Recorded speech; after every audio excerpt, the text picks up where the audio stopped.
Hey Cougars, I'm David Boyle. Well, while college basketball and March Madness took over last month, students at Courtland High School have been filling out a very different kind of bracket. It's called March Mammal Madness, where claws, paws, and jaws determine the champion instead of jump shots. Courtland News reporter Riley Ayler takes us inside the competition, how it works, and reveals this year's winner. March Mammal Madness is an annual bracket tournament where animals face off in simulated battles. Students predict the winners round by round, just like basketball brackets, but instead of teams, it's species from around the world.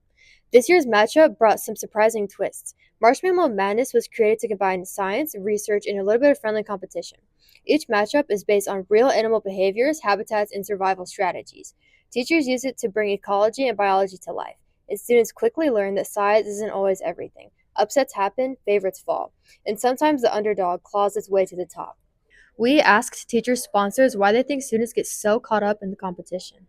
I think everybody just likes a good competition. I also think because there's upsets in the matchups, it gets people kind of talking and arguing about, oh, that would never happen, or yeah, I could see that happen.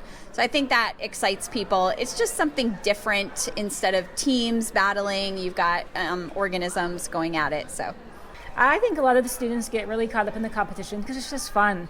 As they are researching their animals, they learn really cool and exciting facts. And as they're filling out the brackets, they often want to defend their animal and why their animal will beat somebody else's animal. And the discussions in class just get really lively and fun. So they really get caught up in that. Also, I think that sometimes students, when they see the bracket, they sometimes develop a connection to one of the animals. For instance, maybe their favorite animal is in the bracket. And so they just really get behind that animal and want that animal to win and cheer that animal on. For instance, my favorite animal ever since I was little is on this year's bracket, the hippo.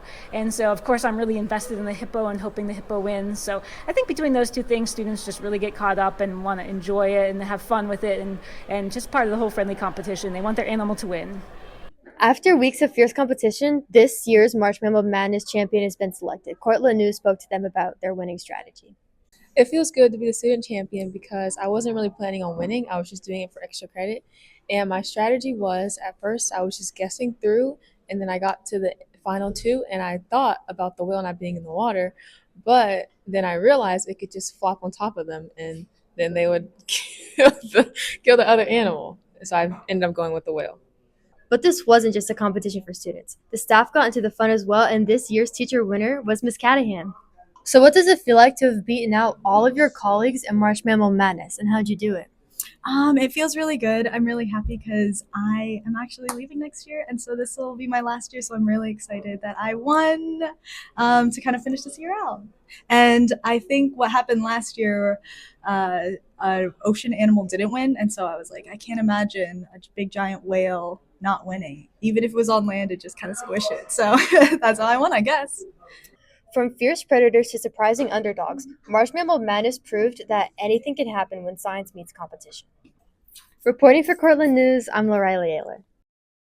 Thanks, Riley, and congratulations to all this year's March Mammal Madness champions. It's great to see how a little friendly competition can bring science and learning to life. Who knew that animals could be just as thrilling as a basketball bracket? For Courtland News, I'm David Boyle.